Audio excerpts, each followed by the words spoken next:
Ever wonder what or who really drives smart financial choices? Meet the voices in your head that shape your financial choices. Kapag feeling mo ay hindi nasasapat ang budget mo bago dumating ang petsa de peligro, si Tipid ang tutulong sa'yo. Ito si Tipid. Praktikal, maingat sa pera, budget, calculated, sisiguraduhin sa gastusin ay kakasya.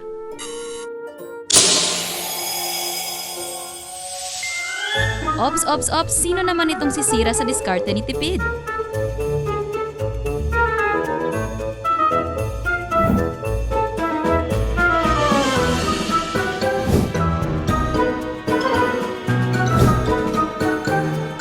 Meet Waldas, ang #1 gastadora ng bayan.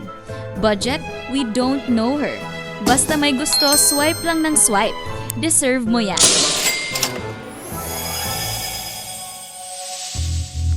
Ayan na nga, ang budget ay naipit. Say hello to Gipit. Laging short ang budget.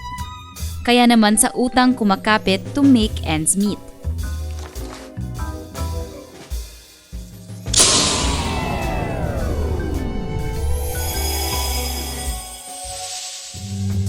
Lubog na sa utang? It's time to look for an extra income. Wow, is this a blessing or a curse? Too good to be true? Duda is here for you. Sa mga bagay na kahina-hinala, si Duda ang bahala. Siya'y alerto at hindi basta-bastang naniniwala.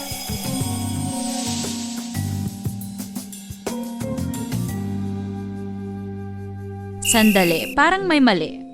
Ang mga ganitong sitwasyon maaaring iwasan, basta lahat ng desisyon mainam na pinag-isipan.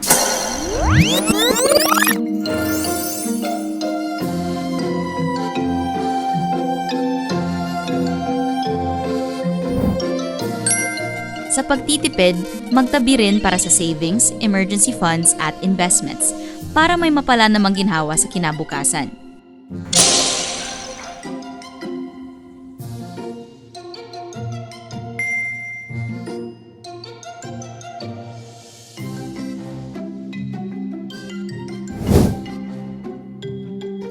Bago magwaldas, isipin ang kinabukasan. Be wise.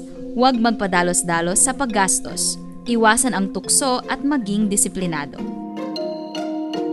Sa panahon ng kagipitan, maging wise sa paghahanap ng paraan.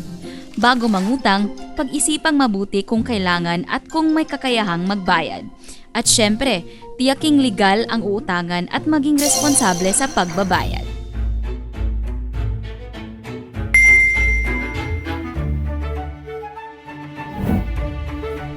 Kapag too good to be true, magduda, magtanong-tanong, mag-research at magsiguro.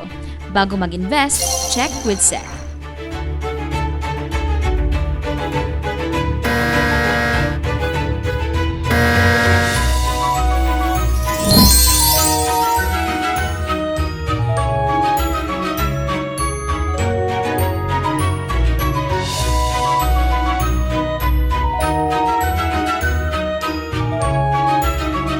Pagdating sa pinansya, bawat desisyon mahalaga. Dahil ang wais sa pinansya, sigurado ang kinabukasan.